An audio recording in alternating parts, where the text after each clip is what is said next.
Hello and welcome to the Business Spotlight interview series. I'm your host Anu Khanna, and today I'm joined by lovely Bridget Harris, who is startup co-founder and CEO of You Can Book Me, one of the first calendar-based scheduling tools that has grown to over 100,000 accounts, 22,000 customers, 1.5 million bookings handled every month.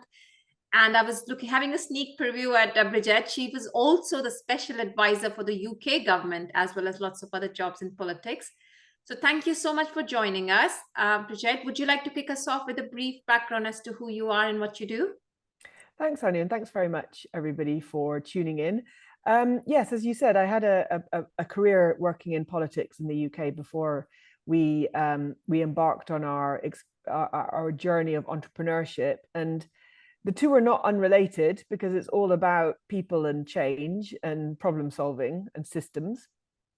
So when I was working in Parliament, I was mainly interested in and worked in what they call the usual channels, sort of business operations inside politics. How do things work? How do people vote? How do you campaign? How do you make decisions? How do you share power? And then was a special advisor, as you said, based out of the House of Lords, which was all to do with constitutional change and electoral reform and the kind of things that really matter to the party that I was working for. But the You Can Book Me application that we had launched in 2011 had started to pick up momentum and it started to pick up customers. And so I basically gave up my full-time job in 2012 and started to grow You Can Book Me. And that was over a decade ago. And I do it with my co-founder, Keith. And as you said, I mean, numbers are slightly different to what you've just quoted, but they do change quite a bit as a sort of a SaaS company. But we do have, millions of people who use our product every month. And the kind of solution that we've built is a online appointment setting software. So anybody can use it. It's a free tool. And then if you use it, and need certain features, you can upgrade. So we're based on around a freemium model for our business, and so it's grown as a result over a long period of time to finally we've got to $5 million ARR at the moment, and obviously hoping to grow that further and keep going. Fantastic. Really well done. 12 years in the business, and you've been having millions of followers. I think by this time the interview finished, it will be few more visitors who would have joined you. Hopefully, yeah. I mean, definitely getting the word out for You Can Book Me is one of the things that we need to do now, because we have a very mature and really powerful and distinctive product, because we focus on the booking experience. We focus on making the experience for somebody choosing a time and finding a time for somebody to meet as easy as possible for both parties, for the account holder as well as for the booker. So we're focused on lots of ways for people to share availability and make it easy. And that's just, yeah, we're a product on the marketplace that we think that more and more people should know about, because we solve lots of problems for thousands, 20,000 customers, users, but also many more thousands of people, users use the free version, where we are really solving that problem really well. We're very proud of our product. Yes, and rightly so. You have done very well. So what would you attribute this growth to, Bridget? Well, largely speaking, other than the kind of the obvious ones, which is we didn't fail, there's a kind of, you can obviously run out of money, or you can make bad decisions, or you can fail somehow. And I think that, that's always a risk. But in terms of how we have grown, what we have done is we have cultivated the natural, organic, viral loop that we get from scheduling. So for everybody using You Can Book Me, people who are booking You Can Book Me account holders are then themselves being introduced to the tool. So if you're looking for a good scheduling tool and you have a really good experience booking somebody using You Can Book Me, you're obviously much more likely to create an account. So for us, that growth rate happened very naturally because of the organic growth rate that comes with scheduling. And then what we did was nurture that and focus on the successful use cases, and we built all of the features around it. So what we've done is we've just gone hand in hand from a commercial strategy with what's pretty much a product-led growth strategy, and has been from the beginning. Wonderful. Really, really well done. It's great to see women entrepreneurs and listen to the success journey. At least I really personally get a lot of inspiration from it. But I'm sure it wouldn't have been just a very rosy ride. What would you say have been challenges, or what challenges are you currently facing? I think, well, you always, I mean, some of the core business challenges will always remain challenges. I don't think you can ever take your eye off the ball on Mm, any one of them. And they sometimes they happen cyclically. So, for example, hiring and managing employees and people, like this is the most, for a software business, this is, you're at a very big risk of spending a lot of money on growing the team, and then you haven't got that team doing the work that you need them to do. mm, um, and that's been very painful to see that happen in the tech industry in the last couple of years. Hundreds of thousands of people being laid off because basically people overhired. So it's a really hard um, decision every year to decide how many people should I hire, what's the size of the team, what are the strengths of the skills that we need, and who should be doing what. And mm, you get that wrong every year. You get it wrong every year. You're doing something where you overhired, or you suddenly have enormous stress in a team because you should have hired more people into that team, or people end up not doing the roles that you need them to do. So that's definitely a challenge, but will remain a challenge. I think that we find marketing quite hard. I think it's very overwhelming, because there's so much noise to signal ratio. So you get an enormous amount of impressions from everybody that everybody's doing marketing really, really well. And they're all being fueled by all the consultants out there telling you how to do marketing really well. But in our experience, we found it really hard. And mm, we're still really at the early stages of us learning about how to get organic search results and SEO and all the sort of life cycle type stuff for our particular business profile. I think we're not terrible at it, but we certainly don't use marketing to the best of our advantages of what we could be doing. I think that the challenges, again, for businesses generally, but for us at the moment, is how we ride that kind of innovation hurdle. So we've had COVID, we've, in Britain, at the UK at least, have Brexit, then you've got COVID, then mm, you've obviously got this horrible war happening in Europe, and then you've got AI, and each one brings these kind of challenges to do with financial challenges, cost of living, what other businesses are doing, and how the world is. And I think that it is a challenge to sort of sit there and go, we can ride through whatever we're doing and see our way through to the other side, without losing too much sleep, as it were. Like that's our jobs. But I think it's been quite tough. I mean, for every company and business and team, it's been tough. And mm. we're feeling it as much as the next person. Yes, I'm sure a lot of business owners who are listening to you, who will be listening to you on the recording, will be able to resonate and identify with you. Yes, it has been quite challenging times, starting with the Brexit and COVID and the war. Yes, and you have done quite well. And you say that you have not really done marketing that well. But despite that, you have a lot of laurels that you have achieved. Yeah, well, that is because of the product-led growth side of our business, so it can Yes. be explained. Yes. So what would you share? What would you say have you been your biggest learnings as an employer, as a business owner, since you have started the business? So as an employer, I think that we've doubled down in the last year on more communication and clarity about management, Hmm. management styles. I think that for us as a small company, we were rather hoping that what we would do was just hire lots of really good people and then they wouldn't need managing. And so I think that we have had some amazing managers in the company. We do still have some amazing managers who work for us. So once you see what good management looks like, I think that you learn how you need to be able to describe that and make sure that um, that is absolutely kind of core to Hmm. the DNA of your company. And I think that previously I'd spend a lot of time talking about how you could unify I don't know, cultural attributes, or you know, the kind of models that everybody recognizes and enjoys as part of the company that they work for. But I don't think we'd actually put that into, like, I don't know, we have some values like transparency or communication, or sharing. But actual management, and what does management look like? I think we've got to the stage of getting to 5 million ARR, and then obviously we want to go further. That in order for us to go further, we've had to formalize our structures more.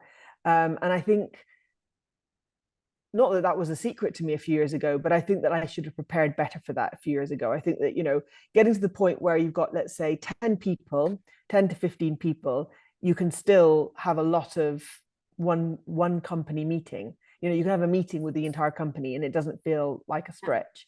Now, I'm always quite stressed with all hands meetings because there's about 30 people on the call. And that's not just a very expensive amount of time for an entire company to be sitting on the same half an hour call. You know, asynchronous working is generally preferred, but that you've also got to ask yourself, well, what are all of those people doing on that call? What is their role? What do you want them to hear and do and think about? What's the point of it? And I think that once you're starting to think about that point, you've passed the critical stage of scale where you're thinking things have to be broken up into different units. And once you're starting to think about different units, you also have to start thinking about management. So I would say we went from 16 to 30 people in the last couple of years. We grew fast in terms of our headcount. And I don't think our management truly kept up with that. And I think then we had to go back a bit. So we reduced the size of the team again. And that was largely because we hadn't quite, you know, sorted out how we were going to describe management properly inside the company. And so now we can go back again and actually be able to describe how management is. And it's just, I mean, I know obviously, you know, there's a lot of management consultants and coaches and business advisors. There's an enormous number of library of books about it. So it's not hard to find lots of good advice about how to run an internal organization effectively. But it's just a question of understanding that it becomes a priority before you need it. So this is what I would say, really, you should prioritize all of it, all of the thinking around it before you need it. So then you don't just kind of run headlong into new meeting structures or agendas or new one-to-one structures just because you suddenly realize that you need it. Yes, being proactive about it and planning it. Yes. Exactly. So that's a great share because when you are hiring people and you are growing at a faster pace, how do you motivate? How do you have clear jobs and responsibilities? That's a great shout out for all the listeners out there. Yes. Proactivity. I mean, I would offer an analogy. It's like going shopping and buying loads of food from the supermarket, but you haven't sorted out your cupboards. So when you come back from the shops, you just have to shove all your food into all the cupboards and hope it all fits. And then you can never find anything. And that's the same thing. You have to work out, well, how much cupboard space have you got? Where are you going to put everything? So when you go shopping, you know, you've got sort of the right way of handling it all. Yeah, that's a great analogy. Yes. So you are finding a structure, a process, you know, for your employees, and you're also being a woman. You have some things that happen in your personal life as well, Bridget. How do you manage that? Well, not to be too controversial, are you saying that men don't have things that happen in their personal life? I would say as women, we juggle more. Managing men as well. Oh, right. Well, I tend to stay away from gender stereotypes because I don't think it's very helpful, particularly in informing women who don't feel like they do conform to what you might consider to be a stereotype. I also don't tend to talk about, you know, the kind of personal balance of work for me particularly, as if it's really going to help anybody else. Because I would say the first rule of, you know, somebody's personal priorities is it's personal. And so what works for one person might be a workaholic, and they might never take holidays, and they might never sleep, but they might absolutely love that work. So there's no point saying or describing a work-life balance, you know, really for anybody else. I also genuinely do think that we have to talk about work-life balance for men and women. You know, men are parents, men have caring responsibilities, men are involved in domestic work, and men's jobs aren't necessarily all of the things that they want to do. There's plenty of other things that men want to prioritize as well as their jobs. And you also have women who are who will have as much I suppose I always talk about work-life balance for parents versus employers, if one of this, if this is one of the examples, which is that you should run a company and a business where you're not expecting your employees to choose between being a bad parent and a great employee, or a fantastic parent and a bad employee. And I think that that's the kind of binary that is very toxic inside any organization, because it means that what you're describing is the problem when it comes to gender discrepancies and gender divisions, which is the perception that men do really well in their careers because they're not juggling, or because they don't have any other responsibilities, and women have to manage juggling and working. And so how do they cope with that? And I just don't accept that as a premise. I think that inside You Can Book Me, at least, what we have is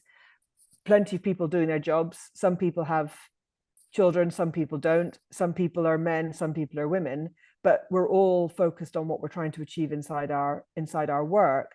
And if there are priorities that people have which take them outside of work doing something else, well, then that's got to be part of a cultural value that we not just, I know, so say we accept, but it's incorporated into the way we work, that people have outside lives and outside priorities.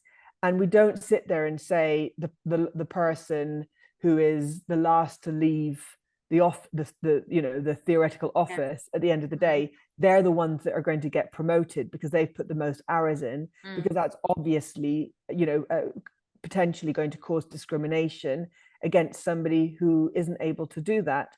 But I wouldn't say that is always women or always men.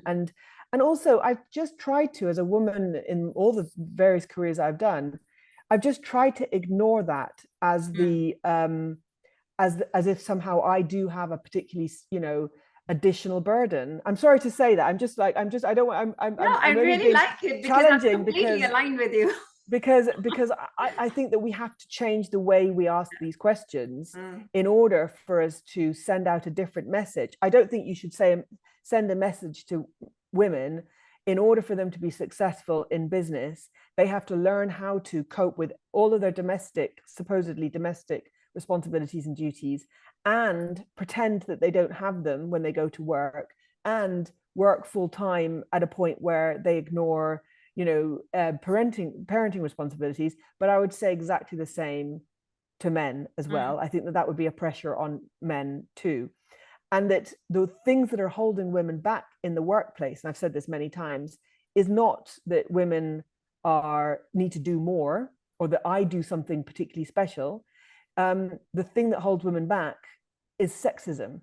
And sexism is driven by structural and institutional privilege in a patriarchal society. So that is what needs to change. So I would say that for women, who want to understand how it's possible to do a full-time job, or to be ambitious, or want to achieve something intellectually with their life or academically with their life, they shouldn't see that as some trade-off with them being a good parent. I think we have to work towards a society where parenting and caring responsibilities, and indeed any other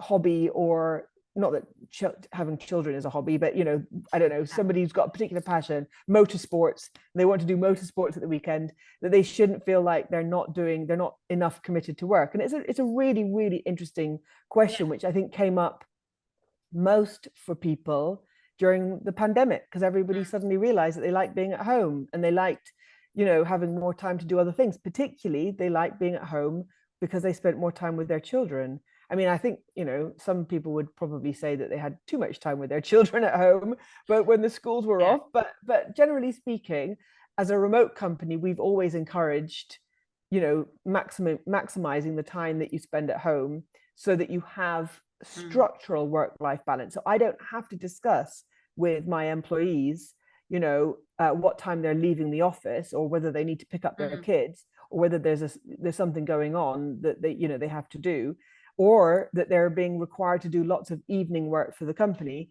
I've removed all of that from the structure of the business. So it's been designed specifically to enhance the work-life balance of everybody, whether they're male or female. No, I really like your opinion and your viewpoint on this because it's very refreshing, and I like your clarity on it because it's not really about the gender. And as you said, the work-life balance between an employer and an employee, leading by example. It's not about the person staying late is working the hardest. It's also managing them on their results rather than managing on the longer hours you put in, because someone who's putting in longer hours is perhaps more inefficient. Yeah. Yes. Yeah. I'm not disputing the fact that women, I think the evidence is very clear. You're absolutely right. Women tend to take on a disproportionate amount of responsibilities. The burden, if you like, is not fairly shared between men and women. But some of that needs to be about giving men permission in their workplaces, in their cultural narratives, is to say about how many men are doing hidden childcare responsibilities that they don't talk to their employer about because they're afraid that if they did talk to the employer, that it actually at 4 o'clock on a Tuesday, they're picking the kids up because it's their wife who has to stay at the office on that Tuesday. And I just don't think we're honest enough about the fact that men are doing an awful lot on that side of things, and that should help create cultural expectation that men and women should be doing a more equal job, rather than we've got to get away from perpetuating a stereotype that somehow women are naturally more able to juggle. For example, I know you weren't suggesting that, but women are not naturally more able to juggle. I don't believe that there's a sort of a female brain that just happens to be more competent than men. I think that we have socialized and cultural sexism where women end up doing that job regardless of their aptitude to doing it. Yeah. So how would you say, how are you balancing work life for your employees, regardless of the gender and sex? How are you helping them to balance that? Well, really good question. And as I said before, we've been a remote company for 10 years. So that's meant that there's some very good boundaries around, start and end times. We're an international company, so we have people starting and finishing at different times in the day because of their time zones. And the consequence of that is that you change a sort of 9 to 5 company office model where people start behaving in a way, you can just see sort of behavioral dynamics develop when everybody's in the same office, working to the same time zone, who's coming in early, who's leaving late, who's missing their lunch breaks. All of these kind of cosmetic indications, as you said, do not necessarily lead to high performance at all. In fact, I believe that Britain in the UK is one of the longest hour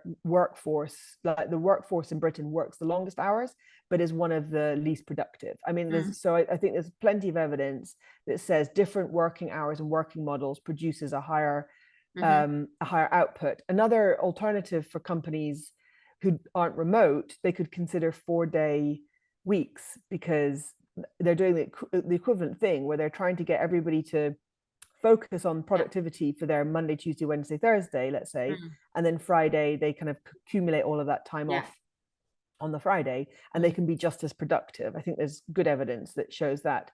For us, our remote working and a pretty good standardized 8 hours a day, we are not trying to or encouraging anybody to work outside of those hours. I mean, there's definitely times when we've all been, and senior managers are mostly at the forefront of this, where we've had some big deadlines and it's been pretty messy. And as a result, in the end, if you have to ask your employees to stay late or to do more work or to cover stuff at the weekend, it should be because of a deadline or something that we're trying to deliver. And then after that, everybody can pull back to the normal hours of 9 to 6 or 9 to 5 or whatever you're doing.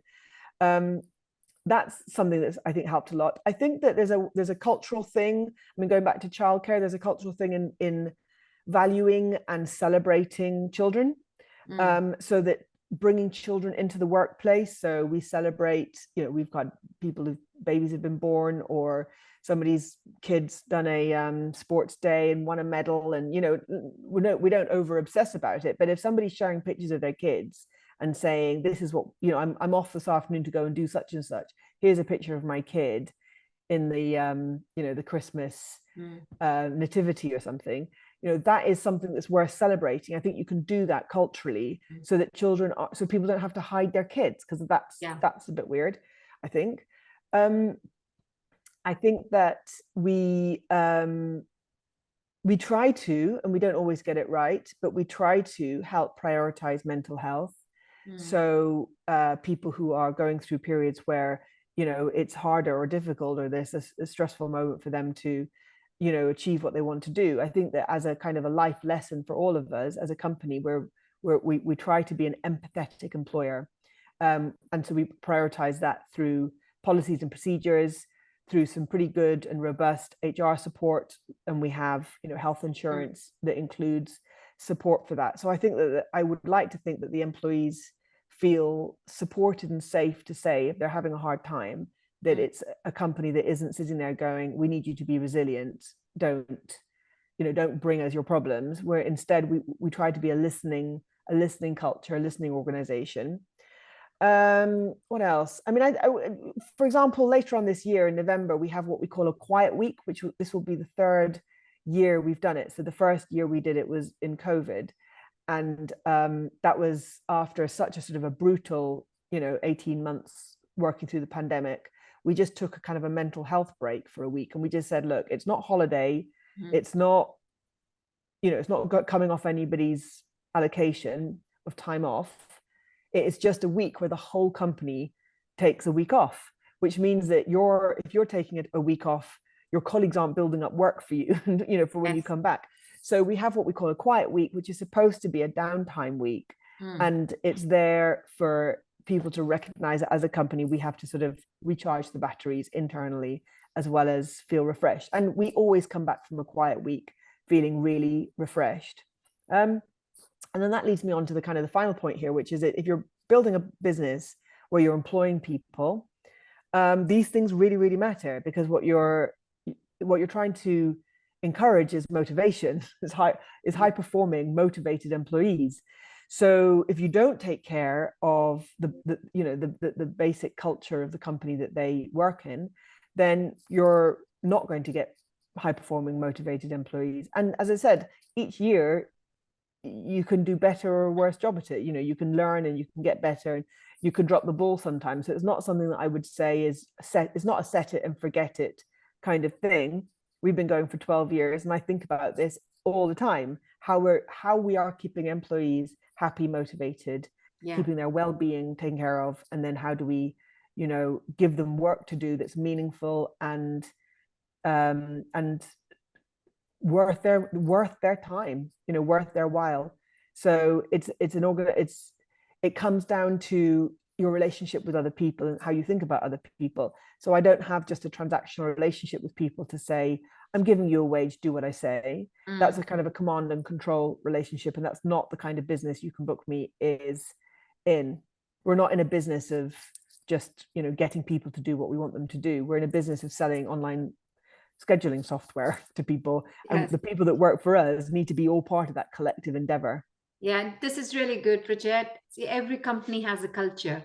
The question is the culture by default or is the culture by design? And you sound like you have a culture by design, because talk about you take care of their well-being, their mental health. It's a listening culture. You're not really managing people's time. It's more result-based. It's highly motivating. So really well done. So I'm sure all the employers listening out there have taken their notes as to how you can have an enabling culture, a listening culture, a culture by design. Yes, I'd like to thank you very much for joining us today and for sharing your insights and your thoughts. And I'll also ask all the listeners to look at You Can Book Me scheduling tool, because it's not just a great company with a great culture. The scheduling tool is also great. Try it out. Thank you very much, Bridget. Thank you.